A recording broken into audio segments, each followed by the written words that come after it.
This is what I would call a site-responsive installation. So wherever I take it, I look at the space and I think I would almost describe it as make a drawing in the room, in the space, with the garden netting. So that's how I start, just the black netting suspended somehow.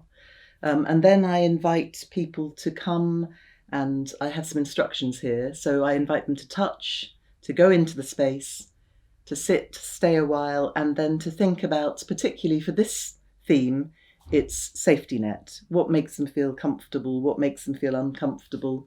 What makes them feel safe or unsafe? What is their safety net? So they will come and they will respond. And I've thoroughly enjoyed seeing people engaging with it today. So from a black net, it becomes a colourful, creative space. I first started making this sort of what we call socially engaged work, accidentally really. I was invited to exhibit at a very large trade show with my work because I won an award, and I was asked to be there for 9 days, 9 to 5, pretty intense. Artists often don't spend a lot of time with their work and the public. So I was thinking I'll just sit in a corner and be very quiet, but then I began to see people and their responses to my work. So I thought I have got to engage because otherwise I will miss something. So then I started to talk to people and they started to tell me their stories, and I began to write it down. So when they talked to me, I'd say, do you mind if I write that down? Because I genuinely wanted to remember. And I found that almost sort of ramped up what they would then tell me. They'd tell me about their husband who died, and we had tears and we had laughter and we had all sorts of things, all the stories they told me. So then I thought I would sort of do it more intentionally and invite people to make the work rather than just respond to mine.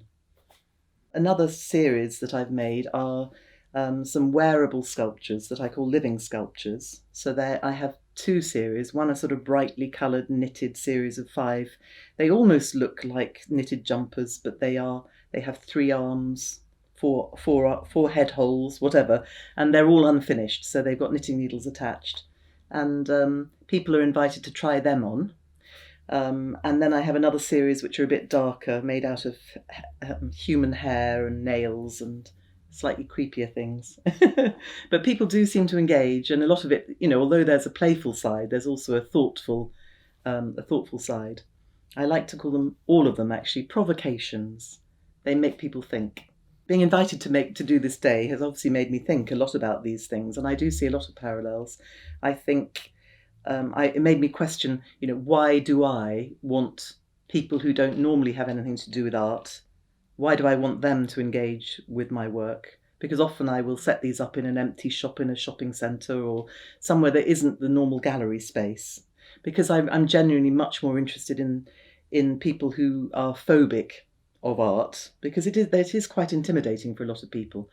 And I think maybe that's a parallel between the way I perceive my work and the way I want to present art, and maybe the sort of pioneer movement, that people are wanting to reach people who don't know anything about church or think they're not interested yet, if you know what I mean. So maybe there are parallels there. I also thought earlier, when people were trying on my wearable sculptures, maybe the dressing up, the vicar thing, was another parallel.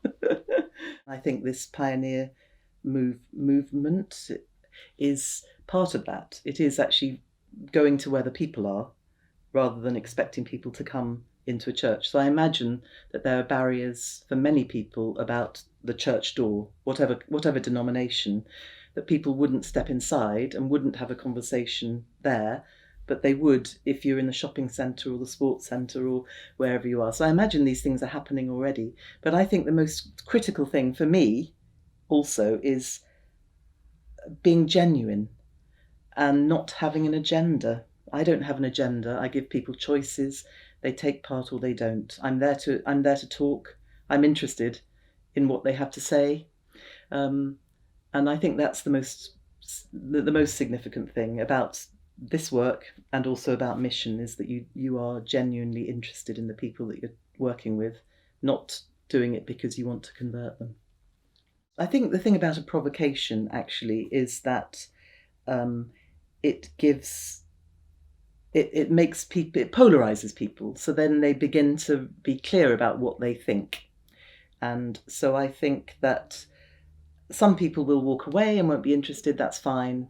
But the people who are drawn in through the curiosity, I think be provocative, absolutely be provocative.